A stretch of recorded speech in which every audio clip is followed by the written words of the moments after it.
Should we not close the book on Darren Waller quite yet? Where should Jaden Higgins be drafted in FFPC leagues this season? And what should you do when you're on the clock and Mark Andrews is staring you in the face? Plus, the 35-time FFPC league champion and 2025 FFPC Pros versus Joe's drafter, Todd Aron, hops aboard to dish on his strategy for this year's challenge, his expectations for Brock Purdy this season, and so much more. We've got a great show for you. Ferrell Elliott is here. I'm Eric Balkman. Stick around. Your high-stakes fantasy football hour starts now. The pressure, I've seen greater men than neither less. Broadcast live and heard around the world, you are now watching the most entertaining hour of radio on the planet. Welcome to the High Stakes Fantasy Football Hour presented by MyPC.com with your hosts Eric Balkman and Ferrell Elliott. The High Stakes Fantasy Football Hour is your home for analysis from the best players in the world. And now, because no one else was available, here are Eric Balkman and Ferrell Elliott. Solace in the scripture, are we not all our father's sons? I became a man, nobody ever told me what a man was. Thank you, Rob. Greetings and salutations to all of you Balkaholics and Ferrelliacs. Welcome to the latest episode of the High Stakes Fantasy Football Hour presented by the Fantasy Football Players Championship over at myffpc.com. I am your slightly above average host, Eric Balkman. You follow me on the X at Eric Balkman. You know me from the RotoViz High Stakes Lowdown. Of course, the Insider Access show on Better Sports Network and the Fantasy Football Players Championship. My co-host is the definitive commissioner of Ferrell Elliott. He's going to be joining me. I'll bring him on here shortly. I want to let you know that if you're looking for some action, if you want to play in the FFPC and take advantage of all the great advice that our guests are dispensing on this show each and every week, sometimes twice a week, go to myffpc.com and play the FFPC Big Gorilla Tournament. There's $1 million grand prize at stake. You're going to get a $50 discount every time or for every third team you sign up for. Drafts, both live and slow, off and running. 7 Bananas promo is live. We've given away almost 24 free FFPC Best Ball Tournament teams. We've given away 3 FFPC Main Event teams for that promo. You can take advantage of it as well. Check it out at myffpc.com.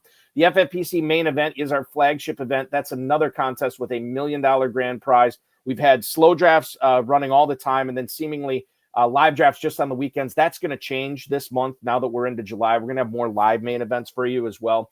Check that out at myffpc.com. If best ball's more your play that you want to do that, that's cool. Best ball and Superflex best ball tournaments available at myffpc.com. The best ball tournament has a $300,000 grand prize and a $100,000 runner-up prize. $100,000 grand prize in the Superflex tournament, and that's just $35 to enter. The best ball is $125.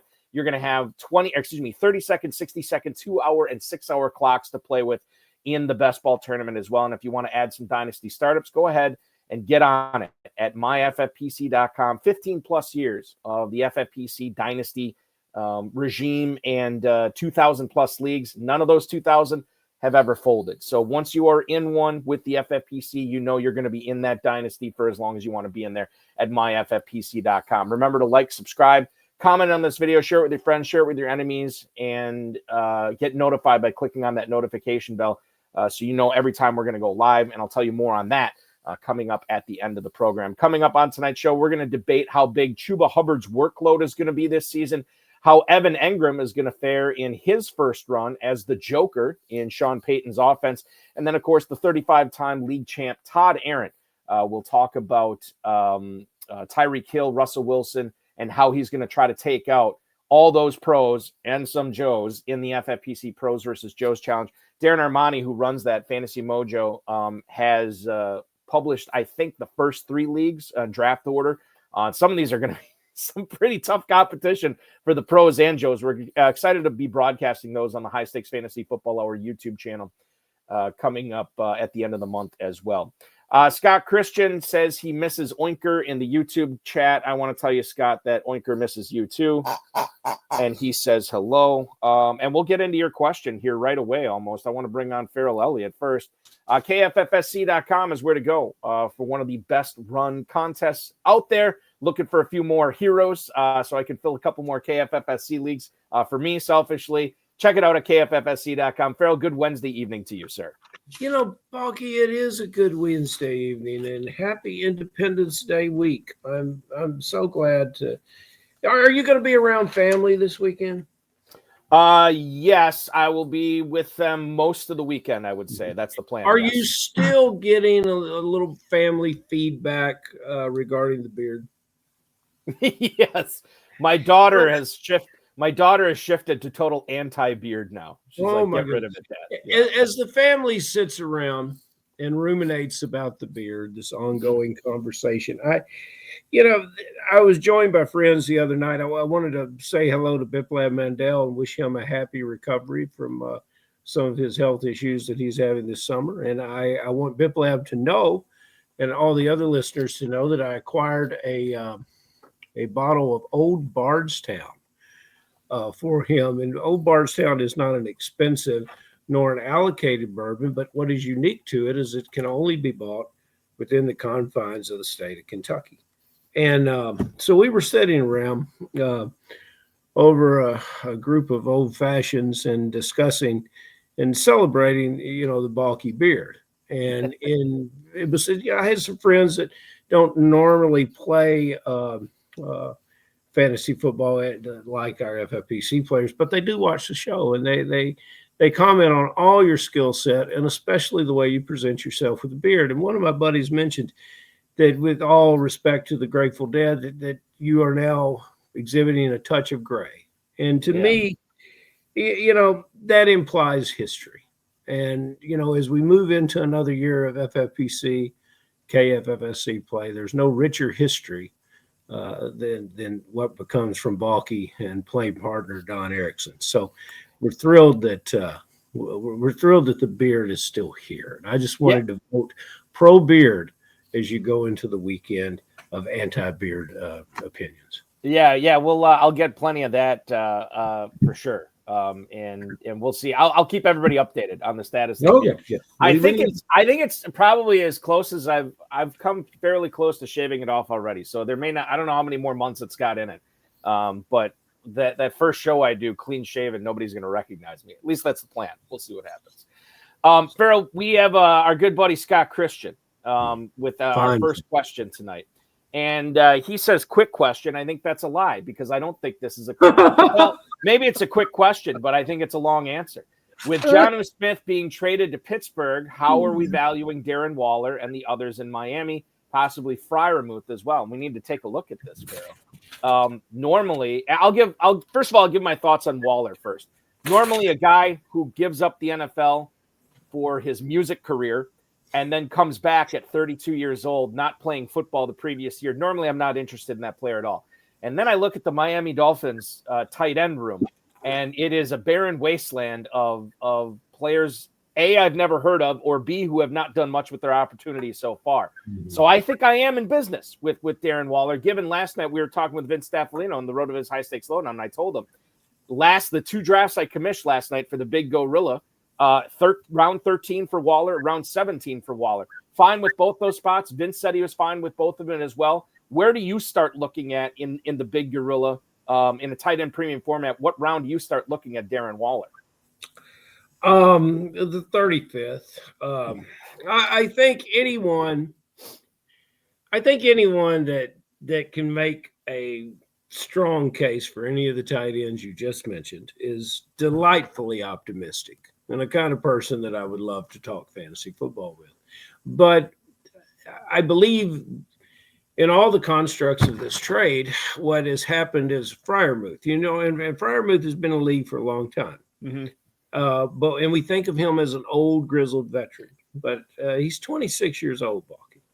A lot of good football in front of a young player like that. And I think what we've taken is what I see as a fairly good ceiling for Freiermuth, and we've brought it to the regular 60 catches that he always has. Mm-hmm. Waller, to me, is a non-starter in this situation. It's a non-starter in conversation. I don't see him. Yeah, it's just not going to happen. And so the real question becomes Smith. And, it's a $12 million extension for a player that when he was in Smith's system at Atlanta, he generated about 50 catches. He did not find the end zone on regularity, and he played a lot of roles for the team. That's what one of the writers briefed us on earlier this week. He's in the slot. He's in the backfield. He's going to do all these things, and that's going to be good football purpose.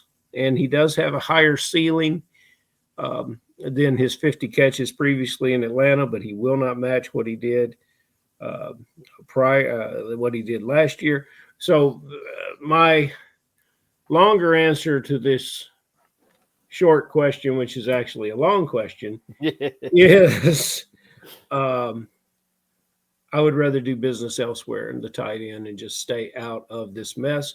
If you want to buy a lottery ticket on any of these players, I think that's what you're doing. And best of luck to you. I hesitate to bring up the mojo on these guys because it's for the last 3 days of the Big Gorilla. And I'm citing fantasymojo.com. Darren Armani can be followed on X at Fantasy Mojo. If you have a subscription or if you play in the FFPC, highly encourage you to get a subscription to Fantasy Mojo with the tools he has invaluable. And obviously the godfather of the Pros versus Joes challenge as well. So instead of saying the mojo, I'll tell you that in the last 3 days, Pat Freiermuth has fallen as late as round 17. Jonnu Smith has fallen as late as round 10. And I'll look up Waller too, just because I don't know where he went in that 10 p.m. draft last night. I was on the air. Waller, 1303 is his high water mark right now. Freiermuth in the 17th round, Balky, a tight end that he'll catch his 60 passes. And you can maybe find utility in that. What does Bob Harrison, football guys, always say? Divorce the name from the numbers. You're talking about a tight end, a top 2 tight end in an Arthur Smith offense falling to the 17th round in a tight end premium format. I mean, I think regardless of who it is, you should probably want to be if you're willing to take a lottery ticket on Darren Waller in round 13 or beyond, you definitely should be down with Pat Freiermuth in round 16 or 17 for sure. The Adam Hahn chiming in on YouTube right now. Do not shave the glorious beard, Balky. Yes, sir. All good things must come to an end, but it's here for a while yet, Adam. You'll get sick of it. I promise you.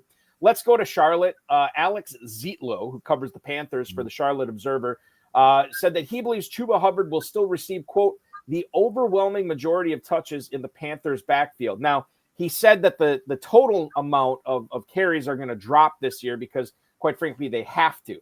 But he said this is more management for Hubbard because they want to keep him healthy over the course of the season. He still believes he's the goal line there. He thinks Rico Dowdle and Trevor Etienne are actually going to be splitting snaps behind Hubbard this year. So the death of Chuba Hubbard after the signing of Rico Dowdle and the drafting of Trevor Etienne has been much overrated. Ferrell, I've grabbed him in probably 3 KFFSC leagues so far. Running back 18 at the 412. We are talking about Omarion Hampton, RJ Harvey, Joe Mixon territory. I do believe the Panthers offense is on the come up. This is an ascending group of talented ball players that not only will have Hubbard, but obviously Ted McMillan. And we saw what Bryce Young was able to do the last third of the season last year, or quite frankly, the last half of the season. I want to be in business with Chuba Hubbard at that 4-5 turn. Oh, you should, Balky. And so, again, we get to award the Captain Obvious Award to this writer Zietlow with a Z. He thinks Hubbard is going to get the majorities of the carries. Now, what makes him think he's going to do less than he did last year? A successful offense at Carolina possibly means more than he did last year. 250 carries, 4.8 yards per carry, double-digit touchdowns. They threw him more passes than they'd ever thrown before, and he caught 43 of them. I'm still waiting for him to bust one. He's never had that catch in long run. Chuba Hubbard is a delightful player in a real desert, a Carolina desert, so to speak, of opportunities. You get all you can of Hubbard. You can't overpay for this player. Yeah, I mean, I think you could, but I don't think you have to. I think you can't. He won't. He'll get out of the 4th and maybe into the 3rd round, and you won't be overpaying for him then either. Okay. That's not a question. He needs to subscribe to this mojo, and he could answer it, but let's answer it for him. Yeah, Scott Hoyt, our good buddy, former guest of the show, wants to know where Mojo has him. 412, Scott, running back 18 right now. That's over the last 3 days of the Big Gorilla Tournament for the FFPC, and you can play that as well. $350 gets you in the running for $1 million grand prize. Absolutely. I'll tell you what else you should do. You should listen to this next guy that we got coming up for the next 25, 30 minutes here. This is a player that in fact, I'm going to look it up right now, Ferrell. This guy that we had on, or the first time we had this guy on was, I'm trying to find it here right now. It might have been. It was not soon enough. It might have been 13 years ago. It might have been 13 years ago. As the first, and it's my mistake because we haven't had him on since. No, but he's tonight, been on. We've done the show. I've been with Scott on the show. But with Todd on the show. With Todd. Was he a guest or was he popping on because he was a popper? He was popping on. Yeah, because Todd is in a lot of the live drafts we do, which we appreciate because this guy, as Theo Greminger would say, he's a real one. He is a 35-time FFPC league champion and is an FFPC Pros versus Joe's drafter this year. You can follow him on the X at Mad Genius of FB1. He is the original Mad Genius of fantasy football, and he joins us tonight. Please welcome back onto these airwaves, Mr. Todd Aron. Todd, good evening. Welcome aboard, man. How you doing, Balky? Ferrell? Doing good. We're doing good. We're excited to have you on. This is fun. Has it been, like, since you've been the sole guest of the show, I think it was the first year when Dave Gerzak and I were doing this. I think that was the last time we had you on, right? Dave was on. Yeah. It's been a while. It has been a while, but we have so much to catch up on. You've enjoyed so much success since we've had you on. I want to leap right into it and talk about a heavy hitter at the top of the draft. You think about Bucky Irving last year, Todd. I don't know what your policy was on drafting him, but it cost you a lot less to draft Bucky Irving in 2024 than what it cost you to draft him in 2025. He has shot up, according to the Mojo right now. Bucky Irving is RB8 at the end of the second round. 210 is where he's going. He's rubbing elbows with Josh Jacobs, Devon Achane, Jonathan Taylor. Given the surge in ADP, given that he came out of nowhere, is your level of concern that a regression to the mean could be coming for Bucky Irving and he does not pay off in that ADP? Or I guess I could look at the flip side. Maybe he hasn't hit his ceiling yet, and 2025 could be even in a bigger year. Yeah, so I've seen him go in the mid-second round, and I got him at 211 in one of my big gorilla drafts. So I'm a believer. I think running back 8 or 9 is a fair place for him. The Tampa Bay offense should put up big numbers. And he can also be a 3-down back, though he does have to compete with Rachaad White for touches. I just think when it's crunch time, Tampa Bay will turn to Bucky Irving. Yeah, so I expect big things from him. Even though Rachaad White had a decent rookie season in 2023, they still drafted Bucky in 2024. Mm-hmm. And I heard through the training camp last year that they were really high on him. So I think he's the real deal. Mm-hmm. I wouldn't expect him to exceed 211, 210, something like that. But I think you're going to get good value at that spot. And it's been 13 years since you've come on and shared this wisdom outside of the pop-on, as we discussed. And the Dizzle was co-hosting with Balky back then. See how far this show has plummeted in those 13 years. Errol. Come on. But throughout those 13 years, no matter what shape the show is in now, your history and your record and my understanding of who you are it's just magnificent. 35 championships, a best ball fiend. You take a group of 20 players and it just automatically transmutes into a monster that rolls through everyone and wins championships. It's a career of achievement. I think you should change all your team names to Artful because that's what they are to me. But Mad Genius, I suppose, works too. Now, let's go down to Tampa and let's stay there. Let's just stay on Tampa because Mike Evans, here's a player that Balky and I come on and listen to people. And Balky, have you heard it much in the last couple of years? Because I seem to hear it as much like an echo chamber. Mike Evans is not going to have the same year he had the year before. Have we heard that? Okay, so what has he done? Ever since he entered the league, the artful front office who drafted him and has kept him in Tampa, 1,000 yards receiving every year.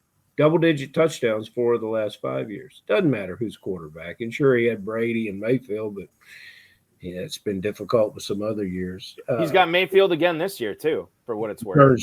Yes, he does. He turns 32 years old in August. I'm not giving up on him. I would like him to be on all my teams. Will he be on all yours? Yes. I like Mike Evans. I don't know why people are down on him, but as you mentioned, the last couple of years, it seemed like people were. And as you also mentioned, he's got 1,000 yards every season. So I'm just going to ride him until he dies, basically. And he's always hurt, according to some. He's always ailing. But he always plays in all the games, with the exception of last year where he missed 2. Right. He puts up the numbers. I think he's going in the mid-4th. And that seems like a fair spot. I was looking at the other wide receivers, the ones that go before him. That's probably justified. And the ones after him, I prefer Evans. Well, there are a couple guys in the 5th round that I like, Devontae Smith and Jamison Williams. But honestly, you could get them both. You could take Evans and Smith or Evans and Williams. So, Balky, could you tell us some third-round receivers that you don't think would get 1,000 yards and 8 touchdowns? Ooh, third-round receivers. That okay. Let's talk about that. I could see Tyreek Hill on that list, but more to come on him. I could see T. Higgins on that list, and that's more related to injury more than anything else with Higgins and Hill.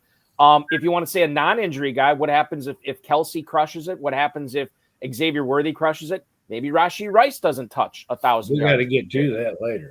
And then I'll say Devontae Adams, too, if Puka Nacua stays healthy. Maybe Adams is more like a 7-touchdown, 900-yard guy. I don't know. I think that those are all in the realm of possibilities there. Those are all third-round guys. Mike Evans goes in the middle of the 4th, as Todd pointed out, too. So you could get, like said, like you could get Evans plus, some of these other guys, too. I want to keep it on Tampa. Ferrell said we're going to stay in Tampa, so we're going to do that. We'll stay in. Scott Hoyt wants to know here as I flash it up on the screen. Well, that's Sean Green answering Scott Hoyt's question. My apologies here, gentlemen. Green's a winner. We have Sean Green, who was in Pros vs. Joes last year. Scott Hoyt wants to know Jalen McMillan or Emeka Egbuka as wide receiver 3 this year. My money is on Egbuka, Todd. How do you feel about that?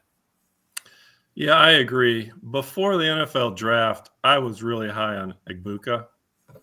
But I didn't like the landing spot, even though I think Tampa Bay is going to put up a lot of yards and score a lot of points. There's just a lot of bodies competing for the targets with Cade Otton and then your 2 starters, Evans and Godwin. And maybe McMillan gets a fair share too. I don't really know. But I think Egbuka is probably going to be the 3rd wide receiver. I don't know how many 3 wide receiver sets they run in Tampa Bay. Well, it's a new OC this year, too, so I don't know if they know yet, Yeah, so I still like him. I didn't draft him as much in the Dynasty rookie drafts just because of where he landed and then where he was going. There's a few other guys I like more. I think we're going to talk about one of them later. I love talking about guys later. But I guess we got to get out of Tampa. Yes, we do. All right, Balky teased a little bit of Kansas City Chiefs last week. Do you watch the show Mad Genius? Do you have time to invest in our little hourly weekly offering here? I haven't missed one in 13 years. By damn, that's in the show right now, Balky. Say good night. Let your weekend begin here. By damn, that's as good as it gets. Okay. Last week we had Jason Camp on the show, a fellow Kentuckian and a gentleman that I was so thrilled. And Balky and Todd, you guys will be glad to know that he joined the Kentucky Leagues immediately after the show last week. Thank you very much, Jason. And when I asked him our question of who he will not be touching this year, He came, he said, I will ignore in all drafts Rashee Rice. And you, as an expansive thinker, please expound on what your expectations of the Chiefs are. Is it that you take one Chief and say, he's the outlier, he's not going to keep up with the other group? Is it a team effort? What about the quarterback? What's happening with Gracie Hunt's Chiefs? What can you tell us about the fantasy football opportunities there? Well, I think that the Chiefs are going to throw the ball a lot more than they have in the last couple of years. Yeah. Basically because they've got Simmons at left tackle, which I think is just going to completely change what they can do on offense. Mm-hmm. And I expect them to be more efficient, throw the ball a lot more, and have a deeper A-dot for Mahomes. You know, he had to throw a lot of short passes because there was so much pressure on him. Yes. And, you know, back in the day with Tyreek Hill, now none of these guys are Tyreek Hill, No. but they had a pretty deep A-dot when he was around. And I think they're going to go to that. They've got some pretty good speed with Worthy. He's got speed. Hollywood Brown's got some speed. So I think they're going to be all over the place, you know, being able to dump the ball off, hit them in the middle with Rice and Kelsey and go deep. Make the defense. And Balky brought it up last week, and already the comments in the chat. Balky surprised me with the Mojo's draft spot on quarterback Mahomes being as late as it is. And I think it's I agree with you. And if I was Gorillian like I would want to be, those Gorilla teams would have Mahomes available at what draft spot? Balky? He's like mid-7th, I think. 7-10 right now. 7-10 Wow. over the last 3 days. That's almost 8. Even Right, I can figure out those numbers. That was my point too. I was bringing this up, I think, last night. He is the quarterback 6 at 7-10. Quarterback 7 is Bo Nix at 907. That's basically 2 rounds after Mahomes. And then quarterback 5, Joe Burrow, is the 504. So you're basically looking at 2.5 rounds before Mahomes. So he is the only quarterback being drafted in almost like 5 rounds worth from the 5th to the 10th, which is crazy to think about. What was the other thing I wanted to point out from the YouTube chat tonight? I think we kind of answered this already, but Todd, I'll let you have a crack at this. Scott Hoyt, can Mahomes get back in the top 5-6 with all these weapons and possibly better O-line? Quite frankly, I think he could do better than 5th this year, even though he's not a runner. And Todd, the way that you think Kansas City is going to matriculate the ball down the field with a lot of deeper passes down the field, I think you're subscribing to that theory as well. Yeah, let me preface this by saying I'm a Chiefs homer. Okay? I've been a Chiefs fan since Super Bowl 4. A long time. In fact, Ferrell and I had a conversation. I know he's a Raiders fan. So at one point we would have had a little trouble talking, but frankly, let me the tell you, Raiders haven't been that good lately. You can't really hate the Raiders when they're playing so poorly, right? Yeah, well, Todd, we just don't hate anyone. And my love of Otis Taylor, Jan Stenerud, Lynn Dawson, and the guys that came before him and the guys that came after him, that's one hell of a football team. You gotta love them. Who was the actor from the Chiefs? I went on. He was in From Dusk Till Dawn. Williamson. Fred the Hammer. The Hammer. It was Fred, right? Fred the Hammer Williamson. I remember him too. Fantastic actor. From Dusk Till Dawn, Ferrell, great movie. Jaden Higgins, Todd, is a rookie this year. In fact, he's one of the extremely few second-round picks that have been signed so far as we head into July, for God's sake. Jaden Higgins got a fully guaranteed deal from Houston. It's clear what the Texans believe in him. No Diggs there anymore. Tank Dell probably not going to be playing this season. It's going to be Nico Collins, and then it could be Higgins and Knoll. Obviously, you got Christian Kirk there as well. But how much Jaden Higgins specifically, Todd, have you been drafting this year? Kind of curious as to what we should be doing as high-stakes fantasy football players. Is this a player that we should be targeting? In my rookie drafts this year, he was the player I took the most, except for three outliers. I'm just taking a shot on guys like Isaiah Bond. He might not even play. I don't know. But if he does, that'll be great for me. I was getting him in the 6th, 7th, 8th round, right? And DJ Giddens, I took a shot on him quite a bit. And then there was another Chiefs receiver. Oh, Jalen Royals. Yeah. But other than that, I took a shot with Higgins. So I think he's got a lot of opportunity. As you pointed out, there's a couple of guys that you don't expect to play in Houston. And I don't know what Kirk's got left, right? He may play inside too. I think he's a more natural slot receiver than an outside receiver. And Higgins can play everywhere. Or not Higgins, but Nico Collins talking about? Yeah, Jaden Higgins. Yeah, but he can play inside or outside. He can do it too. So I think in a 3-receiver set, he's going to be on the field quite a bit. One way or another. I want to shift the focus, and we'll stay in the AFC. This has been like an AFC show so far, with the exception of the Tampa conversation. Mark Andrews, a player that, we spent most of the drafting season, at least the early drafting season, wondering if he was going to be traded, wondering if he would find himself into a place like Miami. And now, as we get closer and closer to the start of the season, it seems like Mark Andrews is still going to be a significant part of that Ravens offense.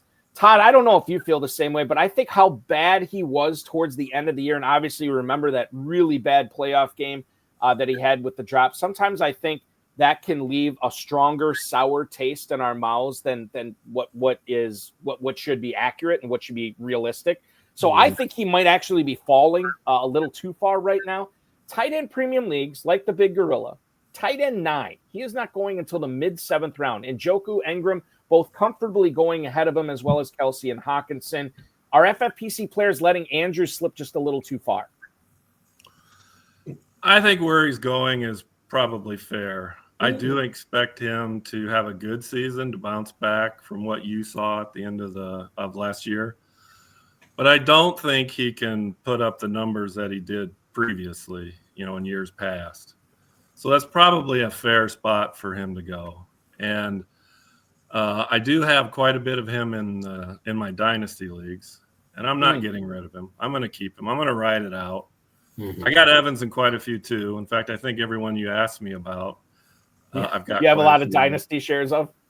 Yeah, Kelsey was, and then Andrews, and a lot of these elite tight ends, and obviously Evans too. And Bucky Irving. Do you have a lot of Bucky Irving? Yeah, I was lucky. So last year during the rookie drafts, at first I didn't pay much attention to him, and then I read a couple of articles about him. And he hadn't shown up yet in Tampa Bay, but there was a real buzz about him before he even got there. And so I started grabbing him. And Balky started that buzz. Balky was on him before anyone. Balky led the way in the Bucky. I think that's being a bit hyperbolic. I think that's the absolute truth. I will not be accused of being hyperbolic. Okay, I come to this show much styled like Todd. I'm learning things from Todd. I appreciate his boldness, his Midwestern directness, and his lack of extraneous verbiage. And I want you to use that to explain to me what in the hell can we expect from Evan Ingram, these tight ends on the move now. Evan Ingram going to Denver, the notoriously 40-something catch player a year. A couple of years ago, he breaks loose for 114, I think. And then last year, he was on pace for 80-plus receptions before his injury. Is the Evan Ingram in Denver, will he resemble Jacksonville, or will he be a New York Giants version of Evan Ingram? I think he's going to have a great year. I think that they're going to use him in a variety of ways. They're going to put him all over the field. He's going to be their joker. They've talked about who's going to be the joker in Denver. And right now it sounds like Ingram. That could change. They could go with some running back, but I think he's got speed and power. He can match up with players all over the field. They'll have trouble on defense, and I expect big things from him. I love that. And, as Balky pointed out, we've been an AFC-centric show tonight. As fans of AFC West football, I don't think there's a more compelling fantasy football division than the AFC West. And Denver now Denver is the team that allows me to make that statement. Would you agree? Yeah, that's a much tougher division, real football and fantasy football. Mm-hmm. They've got a lot of players. I know that the NFC Central's got some good teams, Green Bay, Minnesota, Chicago, Detroit. They're all going to vie for playoff spots. But I think you see the same thing in the AFC West. I think the Raiders they've improved too. The problem is the Chiefs, the Chargers, and the Broncos have also improved. So, yeah. I think you named it, Todd. I think those are the two best divisions, top to bottom, in the NFL, is the NFC North and AFC West. The Evan Engram discussion, I just want to put a bow on this with that. There are 3 tight ends going in the 6th round in FFPC Big Gorilla drafts right now. In order, it's Travis Kelce, it's TJ Hawkinson, and then it's Evan Engram. Would you be willing to take Evan Engram ahead of either Kelce or Hawkinson? Do you like him that much this season? I'm probably too much of a homer to take him in front of Kelce, but I wouldn't blame someone if they did. I just couldn't do it. That's all. I do think he's going to have a great season, though. But I also think Kelce's going to have a comeback season. Mm-hmm. Now, he was on the field for the 3rd most plays last year. Yeah. Wow. So I think he kind of wore down. Yeah. I think this year, with all the weapons the Chiefs have, if they can just stay healthy, they'll be able to use him less and more effectively. You remember, though, some of his actions, especially in the red zone, if they ever bring him off the field. He goes straight to the coach and begins a very aggressive lobbying to head back on the field. So, yeah, if he misses 5 plays a game, that's a big rest time for Kelce, I think. I agree with you. Congratulations on being named and selected and invited to the Pros versus Joes. You looking forward to it? Oh, I'm very excited. It's the first time I've been invited. I've only played the main event a couple of times previously. Mm-hmm. The first year I played it, I don't know which year it was. I did win my league, but when I got to the playoffs, I think half my starters were hurt. It happened. I had no shot. Well, and then the second one was kind of a failure. So I'm looking forward to this year, and I'm really looking forward to the Pros versus Joes. I watch all those episodes too. And hopefully that will light a fuse for you to return to the main event. I would like to see you in the room more often. I will give you some of the Pros versus Joes are my favorite times to join Balky on the show, and then we invite in. We become a 3-headed monster when Dave Turp joins us for those shows. The supercilious Pros are immune to humility. So even though you will beat them, they'll never admit to it, which means that your role is to beat the other Joes. That's the challenge that you have. So now that you're here, please give us a breakdown on your strategy of how you are going to thwart the Joes. If the Pros you'll handle just by showing up, but the Joes, how are you going to win it? Let me preface this also by saying I play mostly Dynasty. I play very little redraft. Mm-hmm. I play Superflex, mm-hmm. very little standard, and I play mostly best ball, not starting lineups. Right. So yeah, we're aware of that. Okay. So this is not a new territory for me, but one that, this year I've only done a couple of drafts, 2 Big Gorilla drafts. That's basically all I've done. Well, bear in mind, Todd, that I don't know when we switched it, or maybe I don't think we ever switched it. Pros versus Joes has always been best ball. So that part you should be in your wheelhouse for. Yeah. Oh, I like that. Okay. Yeah.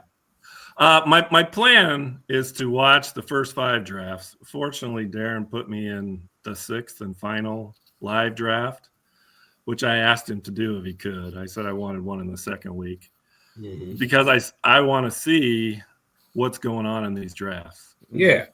Now, one thing I do understand is you're really only playing against your league. Yes, there is the belt for the overall first place prize, but you're really only competing against 11 players. So it's not like these other large contests. And that's more in my wheelhouse too. So again, I'm just going to watch the drafts and probably come up with my strategy literally after draft number 5. So I got like 24 hours before draft number 6. That's all I've got at this point. I might do a little reading. That's a plan. And, just like Mile High Luke, you will be extracting information. Yes, you will. 27 days from now, right on this show, Todd Aron will be drafting his pros. Is it that soon, Balky? Yeah, because we start on. I want to say. Let me think about this for a second. It would be the 20th, right? Well, I thought it started. Hold on, now I got to look this up. Now I'm confused. Okay, so why can't I get to it? God bless it. Today is June 2nd, Balky. So just be noted. No, July. It's July. See what I did there, Todd? See what I did there? I got him all. I got him. So he's on top of it. We have July 20th, July 21st, July 22nd. That's drafts 1, 2, and 3. So July 27th, July 28th, and July 29th will be drafts 4, 5, and 6, which makes Todd on July 29th for draft number 6 at 10 p.m. Eastern time. And we'll have it right here for you on the High Stakes Fantasy Football Hour. I want to draw the conversation back to the Chiefs, Todd, and I know maybe you're not the greatest, most unbiased player to be talking about the Chiefs, but Joe King posts on YouTube right now tonight, somehow Kansas City has the least fun players to click. And I thought, well, that's come on, Joe. That's kind of interesting. It says that. And then Sean Green comes out. Pacheco is a hard click this year. And I actually can understand that a little bit. And I don't know if you have any thoughts on this Chiefs running game, but Todd, if you can give us any insight on the correct Chiefs running back to be drafting, that would really be immensely helpful to all of us tonight. Well, I still like Pacheco. He came back last year, but he was hurt. I don't think he was fully recovered. They just wanted him to play so badly. Yes. I mean, they were playing Hunt, who's like 30 years old or something, right? Whatever he is. And he did well. He did well, but I think he gained like 3.3 yards per carry. They just handed him the ball a lot, and they wanted somebody else to be able to handle the carries. So I think you're going to see a revival of Pacheco, but I still wouldn't go crazy with Pacheco. Yeah, and there is Elijah Mitchell. There's also the rookie that they drafted, Rashard Smith. We talked about, Smith. So, and I think he's going to catch a lot of passes. So you might look at somebody like that late, But anyway, I don't know about, as the first commenter said, boring picks. I don't know if they're boring. Oh, what the hell? Yeah, it's just least fun. And Adam Hahn chimed in. Worthy's an easy click, and I think he's a fun click this year too. Yeah, I think they're all fun. If Mahomes starts throwing the ball around, like I think all three of us agreed, led by the genius as to what Mahomes is going to do this year, I think they all become real fun. I was talking to an old school football coach this week, and he said something, and I think it applies to Pacheco. Offensive lines and the running game. And what's the name of the tackle that the Chiefs are getting back this year? Josh Simmons. They drafted him. Yeah. Oh, they drafted, of course. But don't they have an injured player returning? Be that as it may, that group as it plays as a group, there's certain running backs that you want to block for, that you really want behind you as an offensive line. The different running backs are viewed differently by that unique group of offensive linemen. And Pacheco, the way he runs hard and the way he hits the hole, an offensive lineman loves that guy. And that's why I think this player will, as long as he can consistently be healthy, is going to be a great addition to any backfield. Now, he may not get the Chuba Hubbard type carries, but whatever he does with touching the ball and catching the ball, I think he's going to be a big payday. Yeah, as a number 2 running back for your fantasy team, you could do a lot worse. The Chiefs guys, the running backs on the ADP, Pacheco 711. Brashard Smith has made it all the way up to 1402. Kareem Hunt 1703, and Elijah Mitchell just behind him at 1805. So Pacheco being drafted in the top 30 running backs, Brashard Smith in the top 60, Kareem Hunt in the top 70, and Elijah Mitchell in the top 75. So there you go. I mean, I love Elijah Mitchell. I just drafted Elijah Mitchell in the KFFSC. I love Elijah Mitchell. No player has been talked about more who has done less than Elijah Mitchell. We do love him. I just love the fact that you can get a piece of this Chiefs passing game with a 14th round pick or later. Running game, I should say, with a 14th round pick or later. So yeah, if Pacheco's a hard click, as Sean Green's pointing out in the 7th round, then take Brashard Smith in the 14th. Do the Chiefs play Thursday night? Yeah, it's Chiefs and they play Friday night in week 1. No, that's Friday what it is. Night in week 1. I think it's Chiefs. They're in Brazil. Go up Thursday. Yeah. I like the idea of Chiefs. Eagles Cowboys, I think, is Thursday, if I remember correctly. Yeah, that's right. That's right. Eagles are involved. Cowboys too. Brock Purdy is a player that I feel like I am not getting enough of so far this year, Todd. He's a player that I think is, say what you will about his chops and his skill set. And, if you believe he's playing as a game manager, man, I want to have the game manager quarterback that has the Niners schedule this year, because he's going to manage his way to a lot of touchdowns. He's going to manage his way to a lot of yardage. He's going to get Brandon Ayuk back at some point this season. But even before that, he still has the greatness that is George Kittle. He still has Juwan Jennings. He's getting an ascending player in Ricky Pearsall, and then some guy named Christian McCaffrey as well. I'm a big believer in Brock Purdy this year. I just wish I had more of him. How have you been handling Purdy? Yeah, I like him too. I think he's going, 12th round or something? As QB 12? Quarterback 1205, yes. Yeah. Seems like a great value to me. I agree with you with the easy schedule, except they have to play the AFC West. Yeah, but they might be behind in all 4 of those games and have to throw the ball a lot. So you have that working in his favor. Right. And, McCaffrey, he catches a lot of passes too. So he's good for Purdy. Mm-hmm. And you mentioned the receivers and, of course, Kittle. He's a stud. So, yeah, I expect big things out of Purdy too. I know there's the guy that's boring, I guess, to draft. Yes, yeah. That's a good point right there. Todd, a couple of emails here for you before we get to Ferrell's final question. Rich in Long Beach. Todd, are you grabbing Tyreek Hill or letting someone else take him this season? Thank you for the email, Rich in Long Beach. Right now, Tyreek Hill has an ADP in the Big Gorilla of wide receiver 14. He is not coming off the board on average until the 305, Todd. Is that something, is that a sticker price you're paying, or are you letting somebody else purchase that? Who's going around him? Right now, we have Tyreek Hill, wide receiver 14. You're looking at Rashee Rice and Garrett Wilson right above him, T. Higgins and Jackson Smith and Jigba right below him. Well, obviously I like Rice, though that is a pretty hefty price. I did some drafts early in the year. I think it was on DraftKings or something, but I got Rice in the 7th round.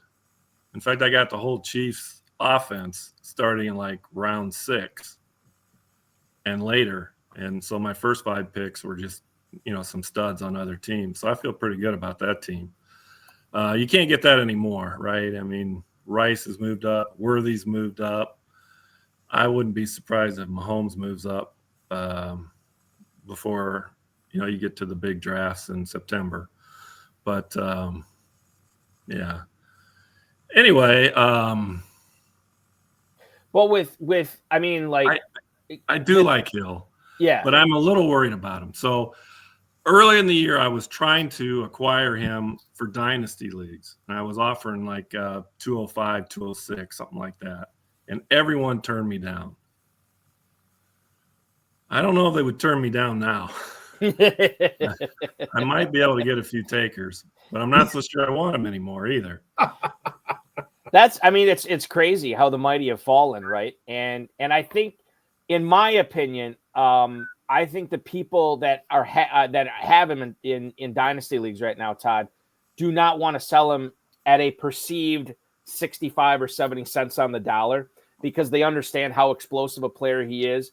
They understand that the Dolphins offense was completely different than what a lot of people expected it was going to be last year. And I think they're betting and maybe hoping is a better praying that Hill has this massive bounce back, and then they could sell him for 85 or 90 cents on the dollar, 2/3 of the way at trade deadline this season in the FFPC or something like that.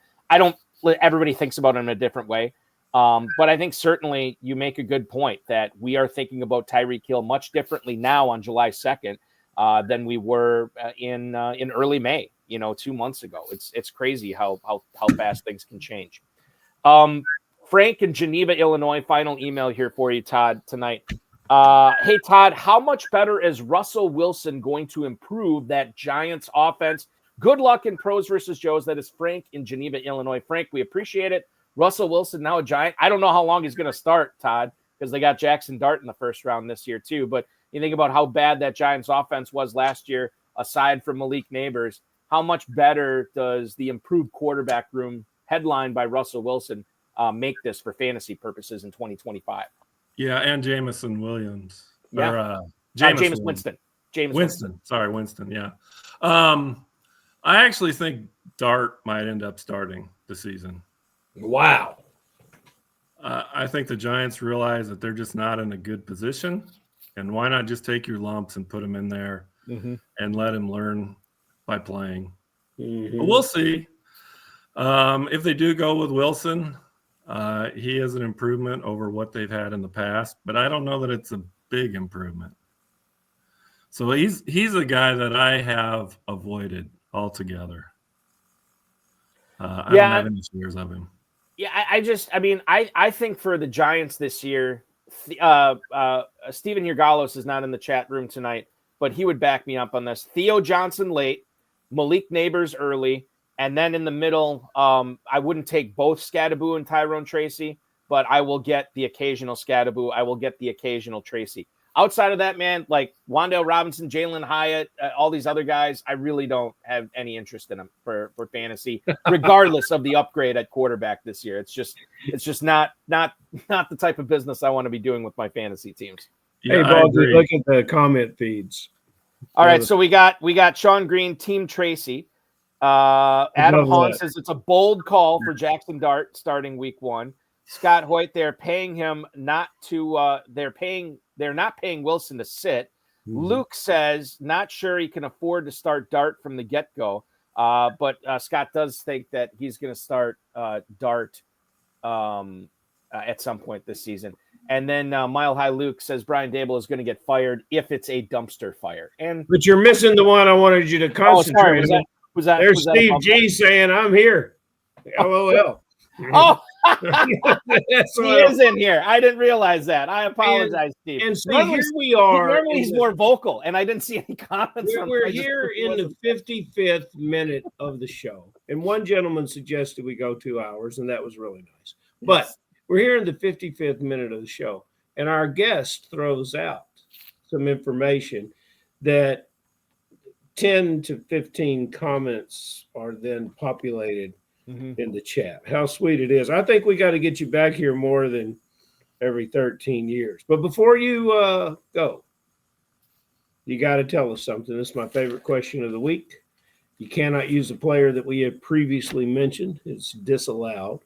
So you must come with a player that will not see the roster, any of your rosters forthgoing in the rest of the season. You won't be drafting this player. And then give us a guy that whether he be a must-get early draft pick or one of your sleepers, a guy that you really, really are excited about picking. All right. You don't need to worry because the pros won't pay any attention to what you're saying. and the Joes, you can't sway them, the ones. You're going to be okay. So go ahead and throw it. All right.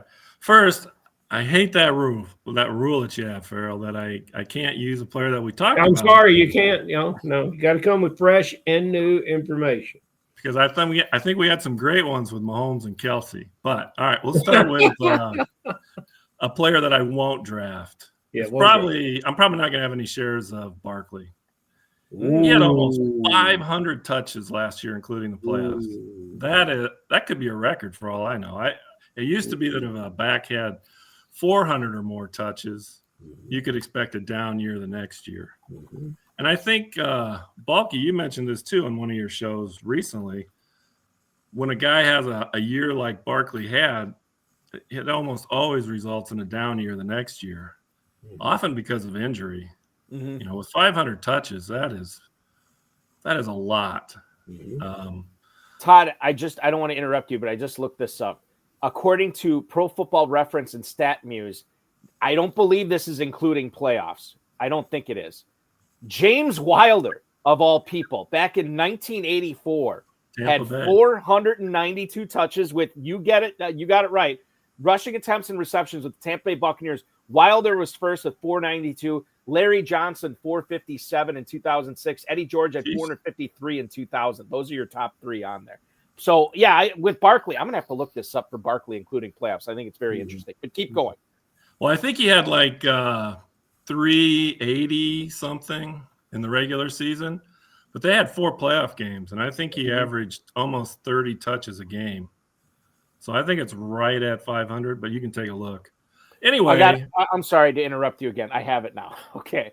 So last year, including playoffs for Barkley, he had 436 carries, and he had 46 catches, including playoffs. So that puts him at 482 touches, including playoffs, which is very close to a record. You're right. Yeah, so I probably won't draft him just because I'm worried about injury. And I also don't know that – I mean, he's just not going to repeat what he did. It's really hard because he had a fantastic year. It's really hard to repeat that. Plus, he's starting to get a little bit older. I know that we're seeing guys like Derrick Henry. He seems ageless, so maybe things are changing. You know, guys are in better shape. They can last longer. But still, after 500 touches or 482, 486? 482. Something like that. 482. Yeah, that's just a lot. So I would rather go with Bijan or Gibbs if I'm going to take a running back kind of early first round. Otherwise, I'd probably just take a wide receiver, or depending on where my draft position is, I do like tight ends. So I could see, going with Bowers or somebody like that. So, or maybe McBride late in the first too. I mean, if you have a late first round pick too, that's I do like him. He put up a lot of points and didn't score a touchdown until week 17 or 18, whatever it was.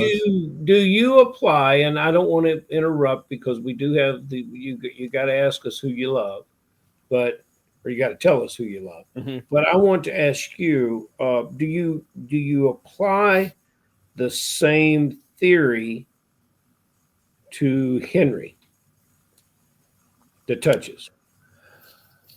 I did last year, and I got burned. Mm-hmm. So somebody asked, who do you think is going to be, I don't know, the biggest disappointment, or a question, something like that. Yeah. And I said Henry. Mm-hmm. And after week 1, well, that looked pretty good because even though they scored a lot of points against the Chiefs, Henry had a pretty subpar game.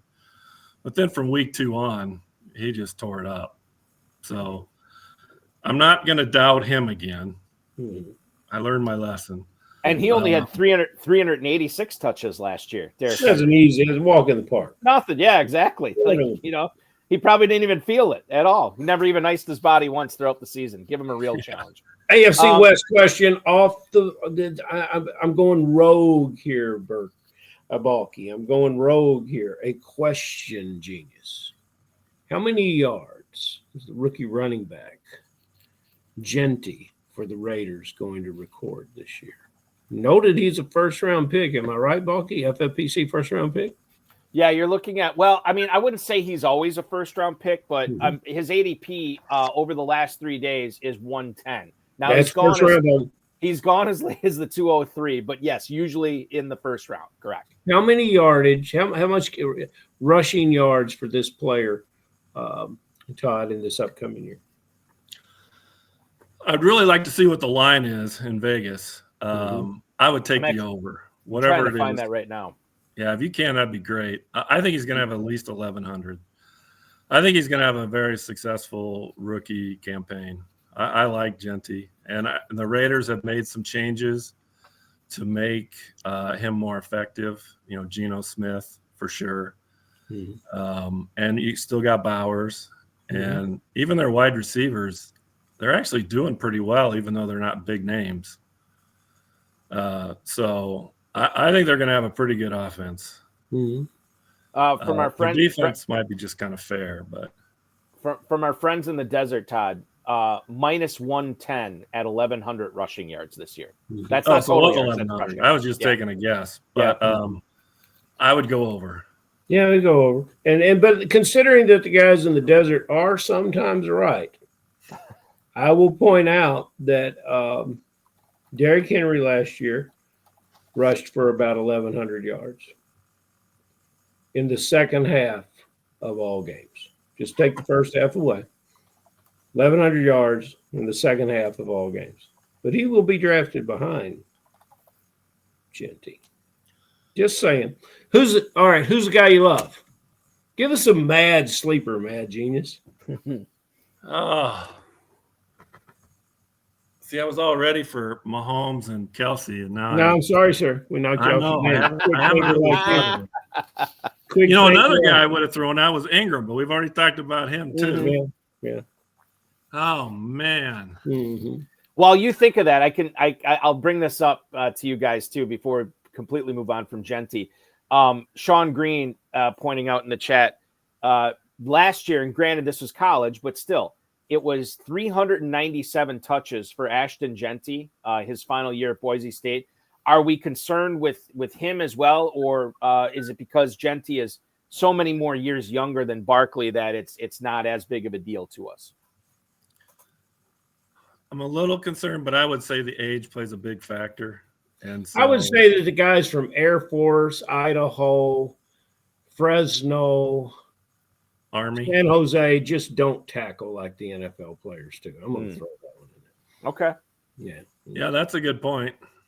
And he probably had a lot of long runs, breakaways too. So I don't know how many, and it seemed like he had a pretty hefty average after first contact too, if I remember right. Something like 5 yards after first contact. Yeah. So, yeah, that would support your theory that not very good tacklers were playing against him. Or Genty's just unbelievable. Or a combination. That's true. All right. Todd, any players that like, and I think who posted it in here, your secrets are safe here, Todd. Your secrets are safe on YouTube. Mile High Luke pointing that out right now. Are there any sleepers that you can turn us on to that you've been turned on to in your draft so far this season? Well, again, we talked about him, though. Jaden Higgins. That's why I took so many shares of him in the rookie draft. I will waive because we want to hear the deep belief and the definition of why more important than who. So I will waive for you. Thank you. This requirement. You may mention you may select a player who was previously mentioned in the show. Yeah, and that maybe we didn't get deep into, Todd. Is there anybody? I think the player that's going to outperform his ADP the most is probably going to be Mahomes. Yeah. Yeah.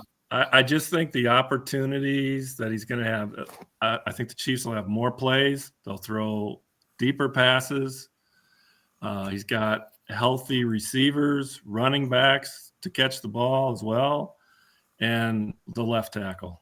And they did pick up a left guard too because they traded Joe Tooney to Chicago, I think.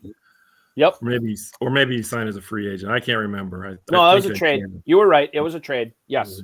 So he was good, but I think the guy that's going to replace him will do just as well. And I think Simmons is going to make a huge difference. It's just going to be night and day. It's going to be like the Chiefs of a couple of years ago. Trey Smith, super good guard, right guard. Creed Humphrey, obviously the all-pro at center. You got Juwan Taylor on that team too. That offensive line is pretty good. I'll be very excited, guys, to see if anybody pulls this off in the Pros versus Joes, because it has never been easier to create a Chiefs super stack than it is this year, where you could grab Rashee Rice. Technically, on average, in the Big Gorilla, there's more than a 50% chance that you could get both Rice and Worthy. You could get Kelsey in that format as well. And you could easily get Mahomes. Granted, you probably aren't going to do 4 of those guys, but Rice and or Worthy, Kelsey and Mahomes, that's round 3 or 4, and then round 6, and then round 7. And you could still get you could get Brown. You get Hollywood Brown easily too. I mean, there's going to be some crazy Chiefs fan, and maybe it's Todd Aron. We don't know. He's mad genius of fantasy football. Could be pulling this off here in Pros versus Joes. But I'll be very excited to see if anybody can do that. And if Todd's the guy to do it, we will be seeing him live. July 29th, 10 p.m. Eastern time on this here channel for Pros versus Joes number 6. Be very excited to see what you do. I'm going to send you the link for the show, and hopefully you can hop aboard, make a couple of picks on air too, Todd, because we always like it when you do the pop-in for sure. Until then, we will have to continue to follow you on X at Mad Genius of FFB1. We will continue to wish you good luck in all of your leagues this season, including Pros versus Joes, and especially that FFPC Main Event and Big Gorilla, where you're going for not $1 but $2 million grand prizes this year. I looked it up before I let you go. March 20th, 2014. It was season 3 of the High Stakes Fantasy Football Hour. That was the last time we had you on. So now here it is. It only took 11 and a half years later to get you back. I promise you. Well, that's fine. I think I had some terrible advice, so now they've forgotten. So it's all good. Thank you, Todd. Be good. Enjoy your holiday weekend, man. All right, guys. Have a good one, and talk to you on the 29th. You got it. That is Todd Aron, the mad genius of fantasy football. What a pleasure it was speaking with him tonight. Always a pleasure. Yeah, love that guy. You didn't ask him where he's from. Todd is I know he lives out on the west. Well, I don't know if it's West Coast, but it's the western part of the country. Mm-hmm. California, Arizona, somewhere around there. I don't know exactly. If I remember correctly, it's been over a decade. We consider the western part of the country Paducah. So, I don't, what could that mean, Balky? Right, I know. It could be a lot of opportunity there. We have been going through these Joes. We've been getting a lot of Joes on the show. And we will take a brief respite for that on the show next week, Ferrell. When we do the show next week, it is going to be the same time, 10 p.m. Eastern, but we will do it on Friday, and it's going to be live draft coverage of a Big Gorilla draft. So that's going to be a lot of fun. Until then, I'm sure I'll speak with you before then. But thanks so much for hanging out with me, and have a great 4th of July in Louisville, my friend. You too, brother. That is Ferrell Elliott, ladies and gentlemen, the definitive commissioner. How about that? We got the mad genius of fantasy football and the definitive commissioner of fantasy football. And somehow the internet didn't break tonight. Unbelievable stuff. What a treat that you guys got to sit through and enjoy with both Ferrell Elliott and Todd Aron. That will complete our show tonight. As I said, Big Gorilla live draft coverage.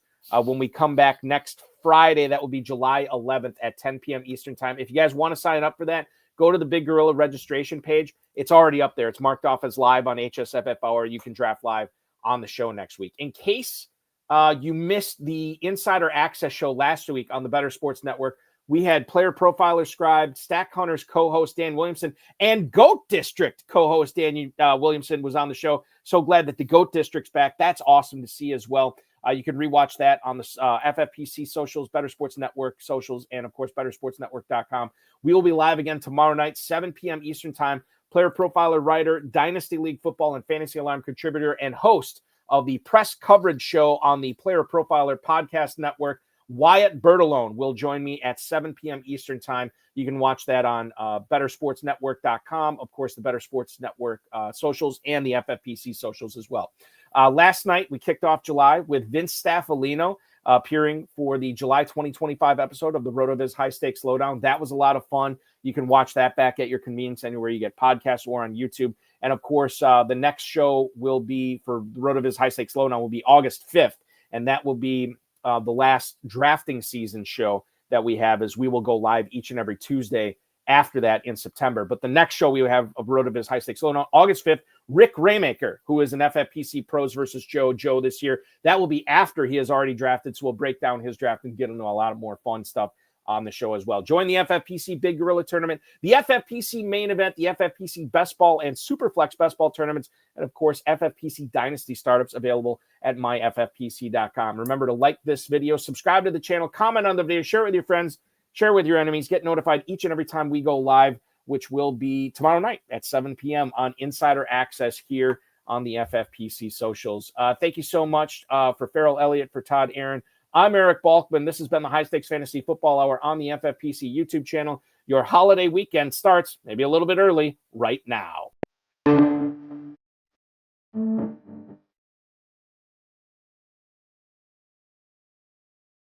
This has been another episode of the High Stakes Fantasy Football Hour presented by myffpc.com.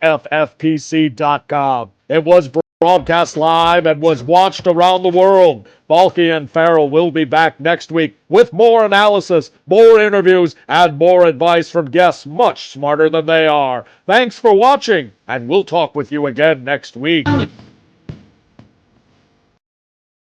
I want everybody to have a great 4th of July, obviously, and I know we're all getting older now. Time only moves in one direction. Let's still be safe. Let's still be rational. Let's still think things through, and let's not do anything crazy here. Oinker says, don't play with fireworks. And with that, we will leave you to it. I'll talk with you tomorrow night. This show returns next Friday. Thanks so much for watching, everybody.